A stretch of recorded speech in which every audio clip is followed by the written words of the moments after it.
Now, why was still photography so important to the evolution of the film camera? Well, to understand that, we need to understand what an object captured on film really is.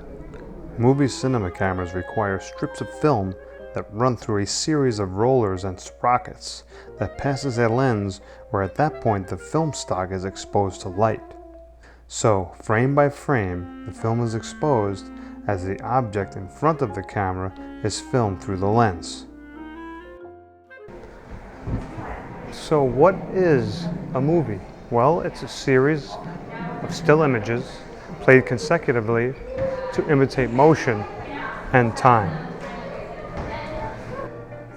So, as cameras improved, so have their images. One of the earliest to capture motion through a series of stills was Edward Muybridge, who in 1878 set up 24 cameras in a row with tripwires that triggered each camera as a horse ran by. This led to some interesting scientific findings, as well as inspired Thomas Edison and the birth of the film strip movie camera. French inventors Louis and Auguste Lumière developed the cinematograph in 1894. This machine could also develop film and project the film to allow large groups of people to view a movie simultaneously. Can you imagine, in that day and age, seeing a moving image on screen? I mean, that was groundbreaking. It must have been frightening as well. And this created a whole new group of artists and an art form that would eventually be known as cinema. The year was 1910. The camera was the Pathé 35mm professional movie camera. According to the Museum of the Moving Image, at the time was the most widely used motion picture camera in the world. Let's fast forward to 1918, where the Oakley 35mm motion picture camera was born.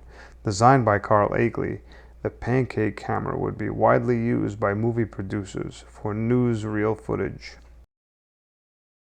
What this camera was known for was its wide panoramic view, and that fact that it can capture light at any angle. Pretty cool.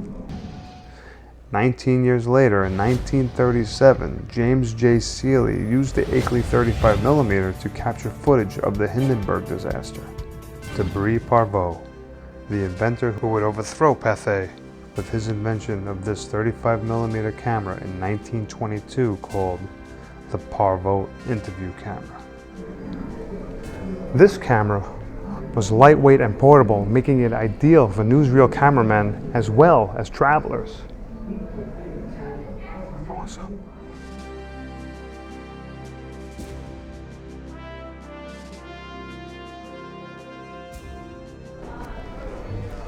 So the film Dark Passage was shot on an Arriflex.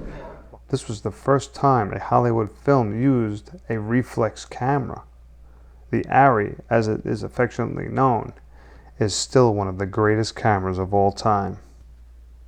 In 1954, Robert Gottschalk and his partners began creating anamorphic lenses, and before long were in the production business and introduced the MGM Camera 65.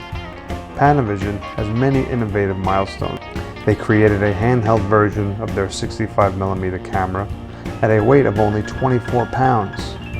That about sums up my mini documentary. I hope you enjoyed it. Okay, cut.